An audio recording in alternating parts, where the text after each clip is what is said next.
Hello and welcome everyone to episode 153 of the Living Healthy Today podcast. My name is Carolee Cohen. I'm a certified holistic nutritionist, sports nutritionist, health and wellness consultant, weight management consultant, and master nutritionist, and have spent a lot of time having my own health issues, which is really what kind of developed my interest in the field. And I've had some amazing opportunities to work with some very well-educated mentors in a lot of different fields, to include naturopaths, herbalists, chiropractors, medical doctors, aromatherapists, and many more. So I've had a lot of fun in the field, a lot of experience, and I like to see if we can share that with you to make a change in your life to help you improve your own health. Started the podcast in 2018, took some time off, and now, as we return to regular podcasting, I look forward to interacting with all of you again on a regular basis.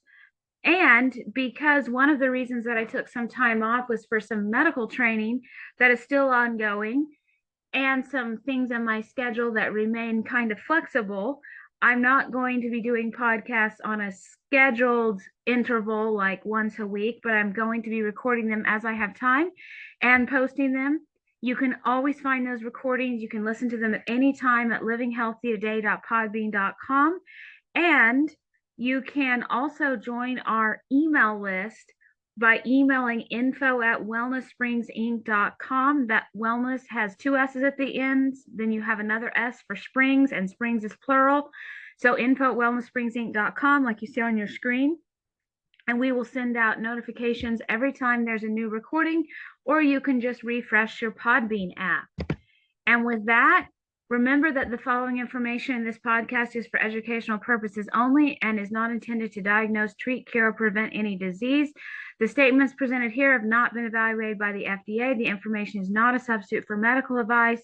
You should always consult with your personal physician or other medical professional if you feel like you need to, but I'm going to always encourage you to consult with your own common sense, and we're going to discuss why that's more important today than ever as we get into one of today's topics. Now, the first thing I want to go over is some questions and feedback that I got from you from actually our last two episodes. So the first one I want to address is episode 151, which is all about venom poisoning and nicotine. So while we touched on this in the podcast, some of you wanted to know more about nicotine and the addiction factor and how that's not actually a thing. And I would encourage you to go to this podcast between Dr. Ben Edwards and Dr. Ardis. I've dropped it in the show notes and resources for episode 151. We'll put it in the show notes and resources for this episode as well. But this is something he goes over in a little more detail. The other thing that I love about this podcast is that Dr. Ardis talks a lot specifically about long COVID. And that's a concern, obviously, that many people have.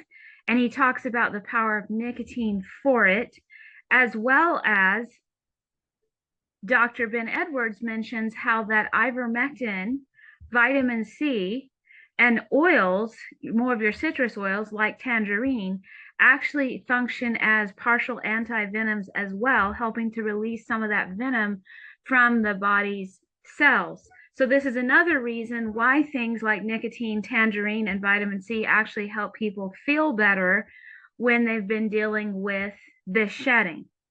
So I really love this interview for those of you that want to know more about nicotine, maybe feel a little more comfortable about using it, because obviously we've been taught to stay away from it, right? And for good reasons in some ways, but I think if you listen to this interview, you'll be surprised at some of the symptoms that venom poisoning can cause that we didn't even talk about in episode 151, because there's such a long list. So if you want to know more, I'm going to encourage you to go through this podcast. I don't necessarily agree with his comments toward the end on Operation Warp Speed, because there's more to that story than meets the eye.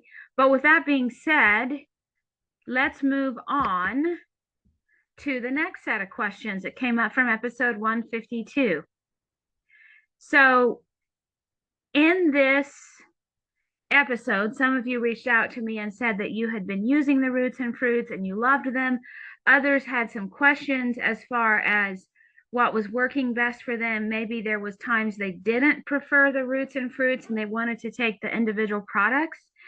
And I want to comment on that because the roots and fruits is the only product currently at this moment that has the extra minerals in it in the dose and in kind of a therapeutic dose, a dose that's effective. There's some minerals in some of the other products, but it's not what I would really consider that therapeutic dose.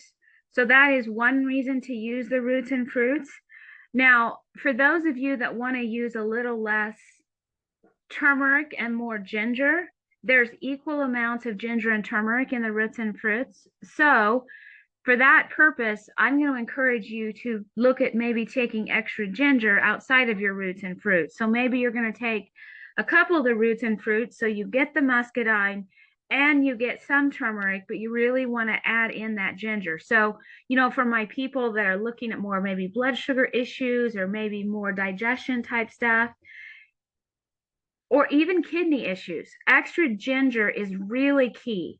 And so I really encourage that. And I'm one of these people. Like I would take a couple of the roots and fruits myself, right? And then I would add in extra ginger because my body loves ginger and I do better with extra. So just be aware of that when you're using that product and don't be afraid to customize. Maybe you're someone who needs more immune support, right? Or you need more circulation support. You might be someone who takes the roots and fruits and adds in some extra muscadine. Maybe you're going through seasonal allergies because this is one of the times that we know that muscadine becomes very impactful. I have so many people with seasonal allergy symptoms that have started the Muscadine Boost product, and their seasonal allergies are a thing of the past just with that one product. And I haven't really seen that with just the ginger and turmeric. While that can improve it too, because we're dealing with that inflammation, we're helping with that digestion, right? But the muscadine seems to have some really special properties. So even if you're using the roots and fruits, I'm going to encourage you to customize it based on what you need. And don't be afraid to do that.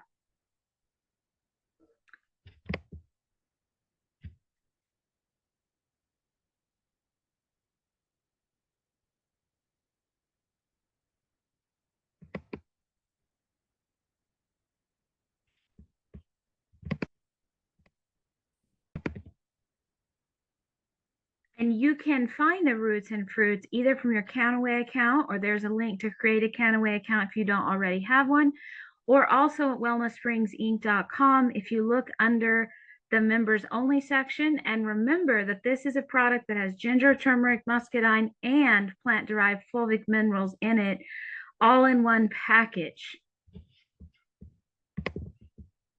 And my favorite use for this product is probably for people that are traveling, that are busy, that only want to open one bottle, right? And again, as we mentioned in our prior episode, for your kids that may take one product, but not be willing to take 3 or 4.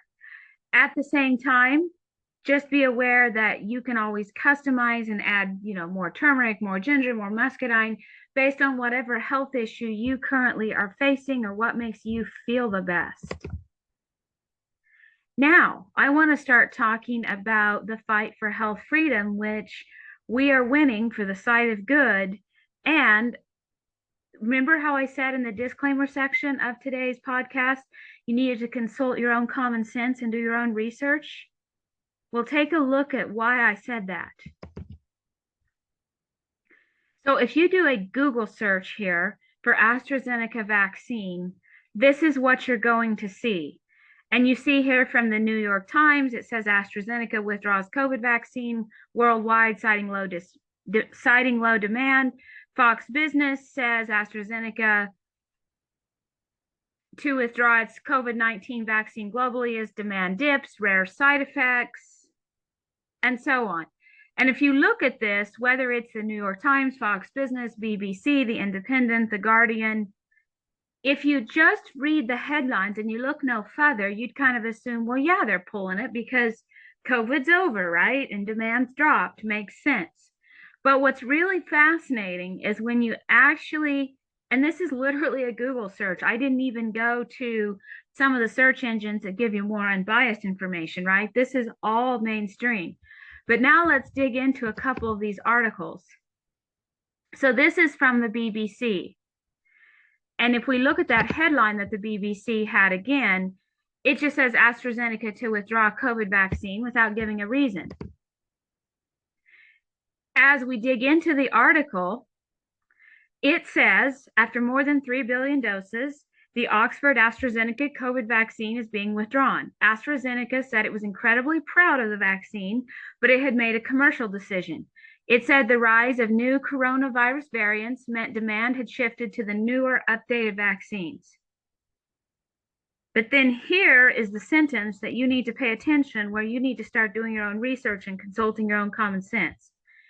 Its vaccine was estimated to have saved millions of lives during the pandemic, but also caused rare and sometimes fatal blood clots. Now, if you happen to be one of those people, there wasn't a lot of life-saving effect to the AstraZeneca vaccine now, was there? So here's the Independent. Their headline is a lot more honest. It says AstraZeneca withdraws COVID vaccine worldwide after admitting it can cause rare blood clots.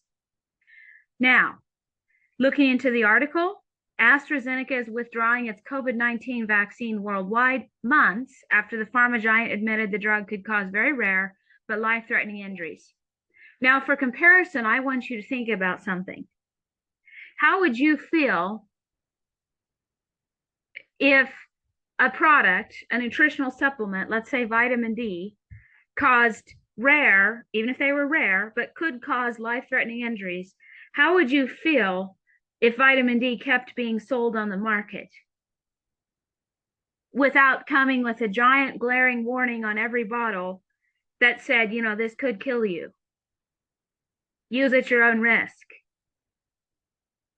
That's literally what these vaccine makers are doing, which is insane when you think about it. The application to withdraw the vaccine from the EU was made on the 5th of March and came into effect on the 7th of May, 2024, by the way.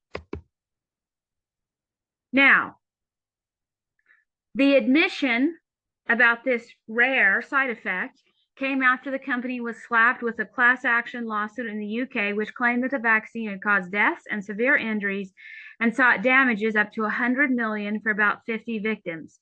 It is admitted that the vaccine can, in very rare cases, cause TTS.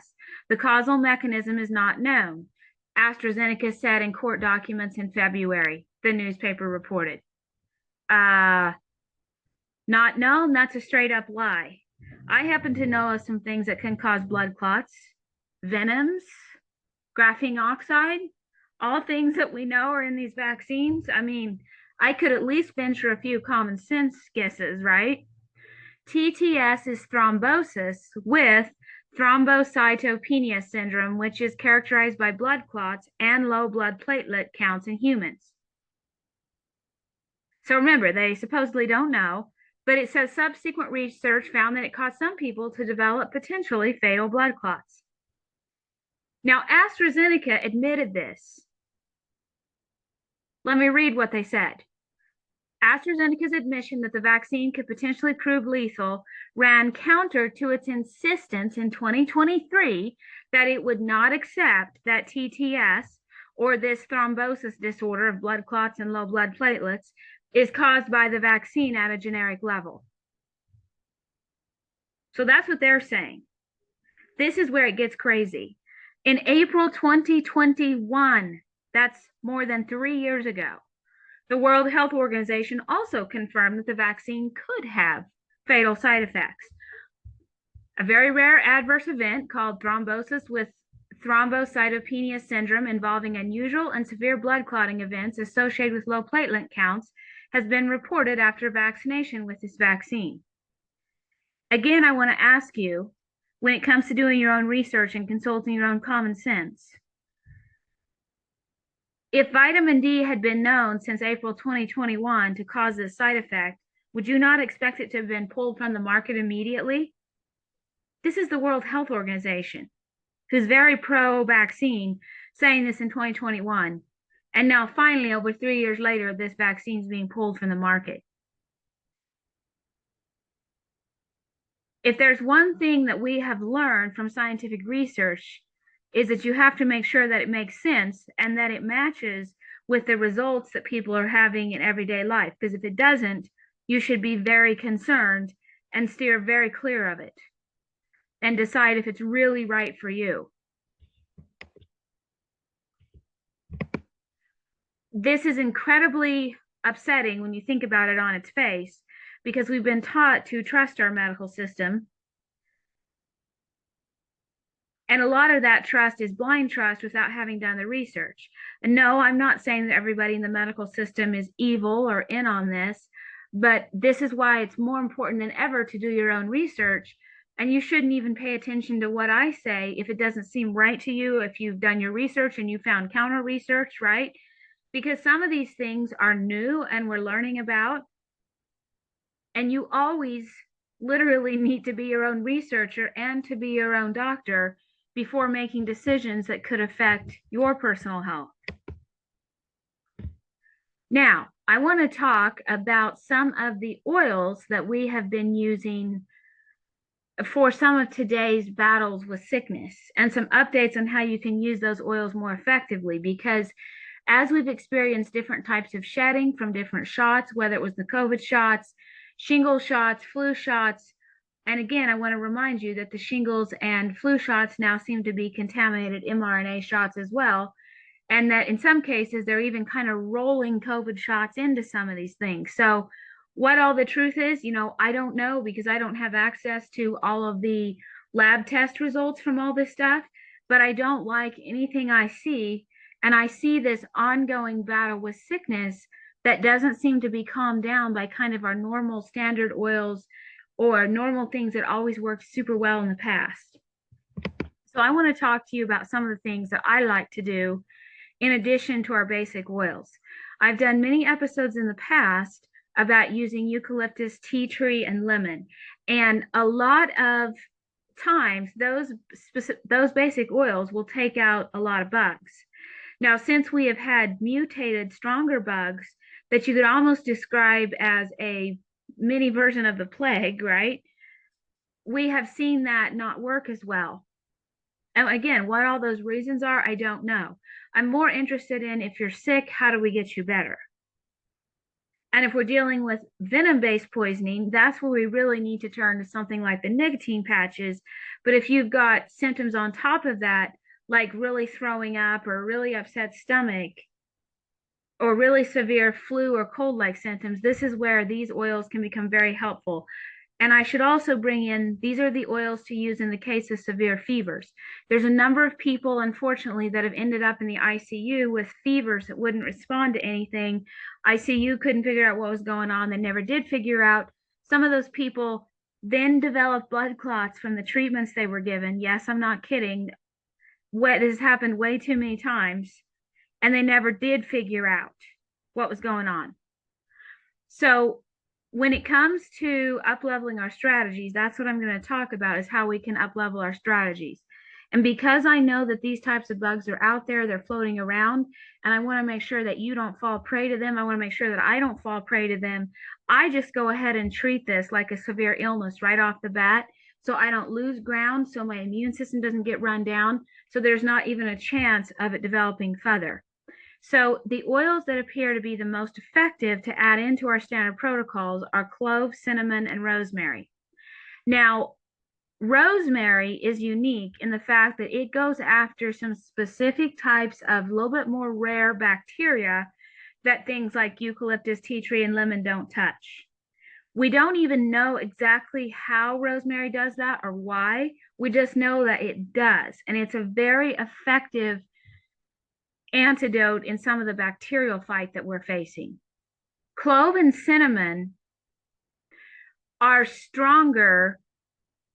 They're known as hot oils, right? Clove, cinnamon, and thyme are known as some of the hottest oils out there.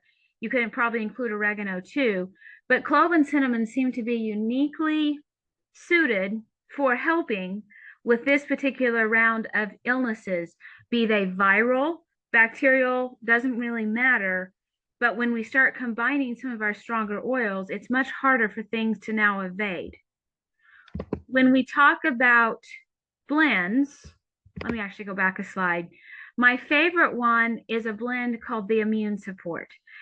Immune Support has clove, cinnamon, rosemary, eucalyptus, and lemon in it. It doesn't have tea tree, so sometimes I'll add tea tree to it, but it has those 5 oils.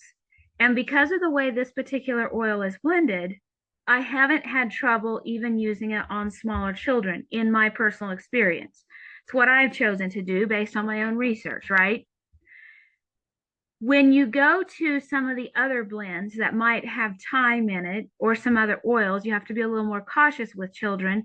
And this is what makes the Defender blend my second favorite, because it has that thyme in it. It has some other booster oils.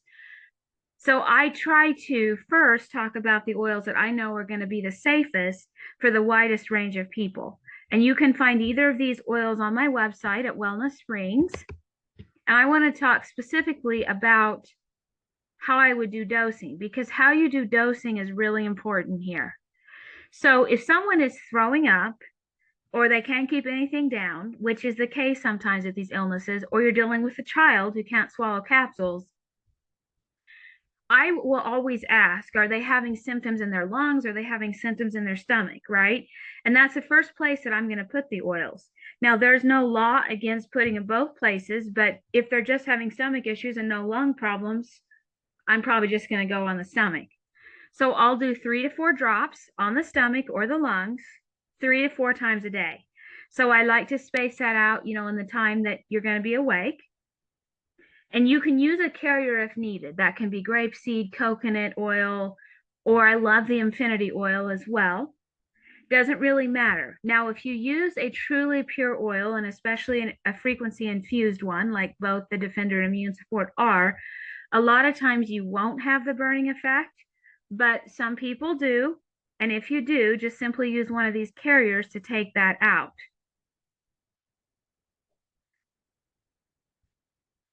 I have found that as a general rule, even with small children, when you're using an oil like the Immune Support, you don't have it.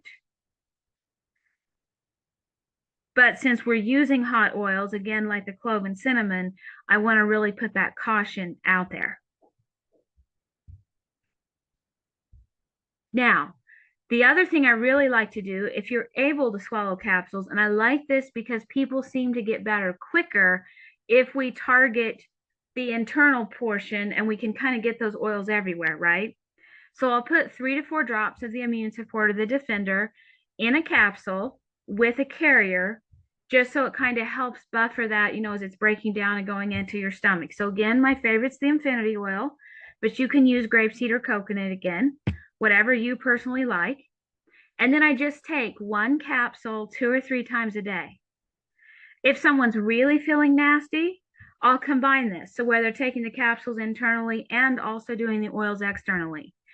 And this is usually only needed for a few days or as kind of a boost if you've been exposed to heavy shedding. I don't find that people need to do this for weeks or anything like that. I've even had some people use this strategy that have had surgeries, and the surgery spot has gotten infected, and they've used it quite effectively. In that situation, I've suggested that they do something like follow an antibiotic protocol. So if their antibiotics would be 7 days or 14 days, I've had them do it for that length of time. So, and again, this is just what I've done based on my research, and you can figure out what works best for you. If the whole house is sick, these are also great oils to diffuse. Now, don't count on your diffuser to do it all, because you want to be applying that direct therapy. My only caution would be if you're using these types of oils around pets, that's probably not a great idea to diffuse, because cats and dogs, these oils are much too strong for most cats and dogs, let alone animals. If you have birds, right? So just be aware of that.